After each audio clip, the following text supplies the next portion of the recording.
Echoes of mortality. Imagine a medieval world consumed by relentless plagues, wars, and famines. From this crucible of suffering emerged the Danse Macabre, or Dance of Death, a chilling artistic motif.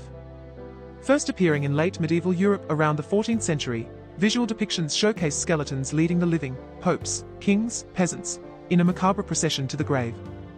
One of the earliest known examples resides in a fresco within the Parisian cemetery of the Holy Innocents, dating back to the early 15th century. The exact dating of the fresco to 1424 is debated, some suggesting it may have been created over a period of years, or slightly later. These haunting images, often found in illuminated manuscripts and church murals across Europe, served as a stark reminder of mortality's universal reach. But beyond the obvious message of death's inevitability, a deeper mystery lingered. What ignited this widespread obsession with skeletal figures and their grim dance? Was it merely a reflection of the era's high mortality rates, or did more specific factors contribute to its sudden and pervasive popularity? The answers lie buried beneath layers of history and medical science, waiting to be unearthed. The shadow of the Black Death, a society under siege. The Dance of Death didn't materialize in a vacuum. It festered in the charnel houses of a continent ravaged by the Black Death. Mid-14th century Europe wasn't simply facing a pandemic, it was confronting an apocalypse. As bubonic and pneumonic plagues decimated populations, societal structures buckled. Giovanni Boccaccio, in his Decameron, painted a grim picture of Florence, where families abandoned each other, and the infected were left to die alone in the streets. Fear became palpable, a constant companion.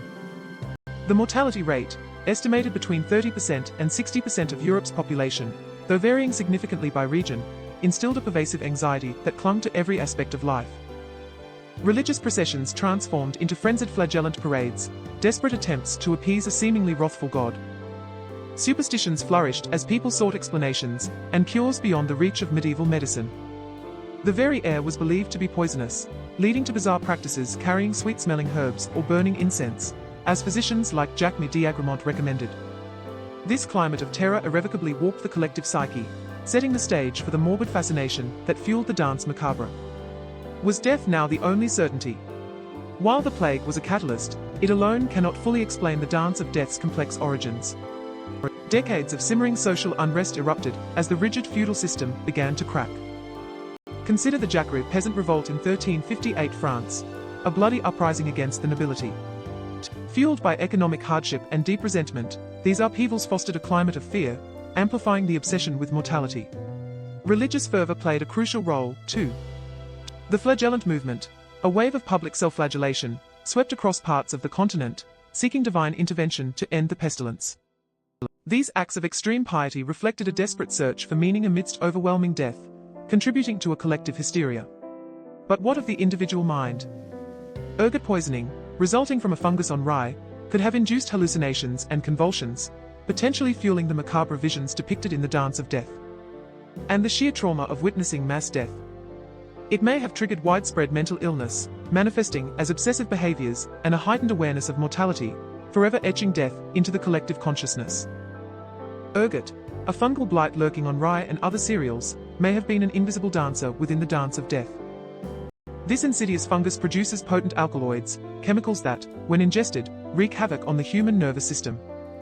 The consumption of ergot-contaminated rye bread, a staple for the medieval peasantry, could induce ergotism, also known as street Antony's fire. One particularly horrifying form, convulsive ergotism, manifested in terrifying ways: violent seizures, relentless muscle spasms, and agonizing cramps.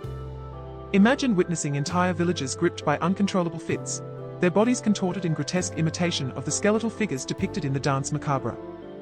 But the horrors didn't end there. Ergot alkaloids also possess hallucinogenic properties. Victims of ergot poisoning might experience vivid, terrifying visions, further blurring the line between reality and nightmare.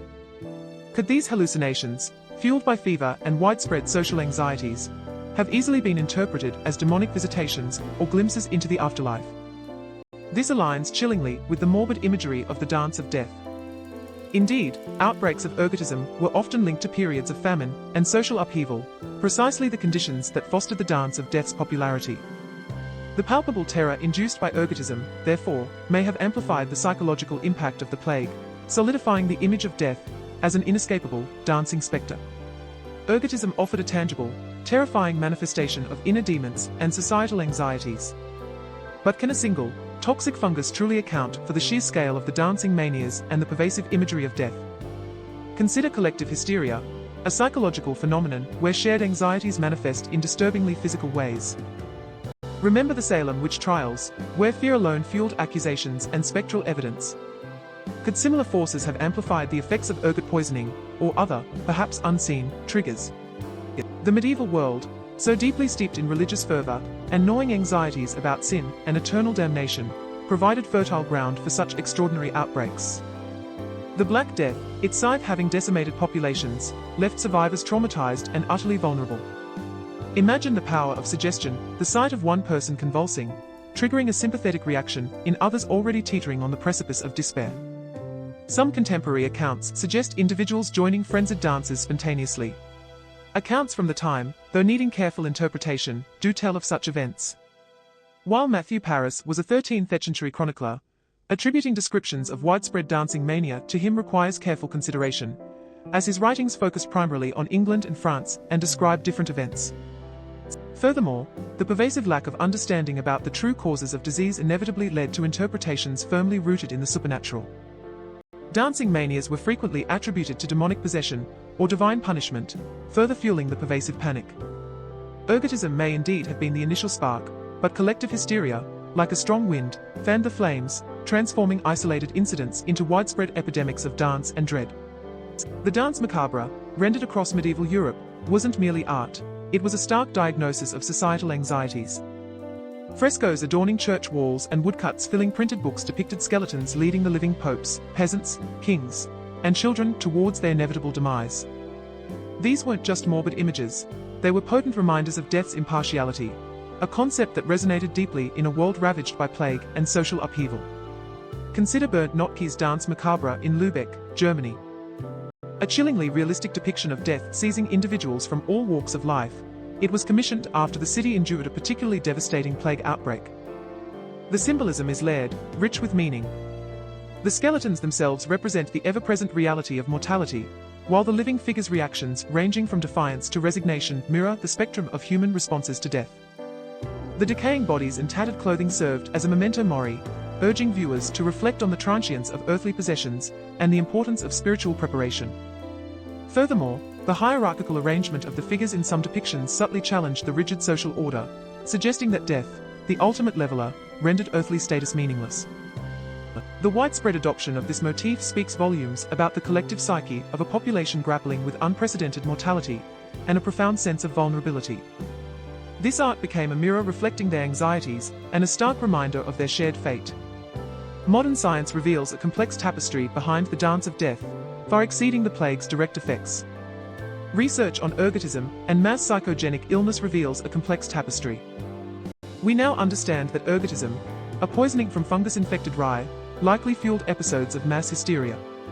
Its hallucinogenic properties manifested as convulsive movements, tragically misinterpreted as dance. Social upheaval, exacerbated by economic hardship and the perceived failures of the church, bred fertile ground for psychological distress. Ultimately, the dance of death wasn't merely a response to disease, but a multifaceted reaction to societal collapse, existential dread, and the desperate search for meaning in a world seemingly abandoned by God. It was a mirror reflecting a society on the brink, grappling with its mortality in the face of unimaginable suffering. The art became a cathartic expression of collective grief and anxieties. Having unraveled the dance of death, and exposed the scientific and societal roots of medieval panic and disease, what modern-day societal dances might future generations analyze through a similar lens of science and history? Let us know your thoughts in the comments.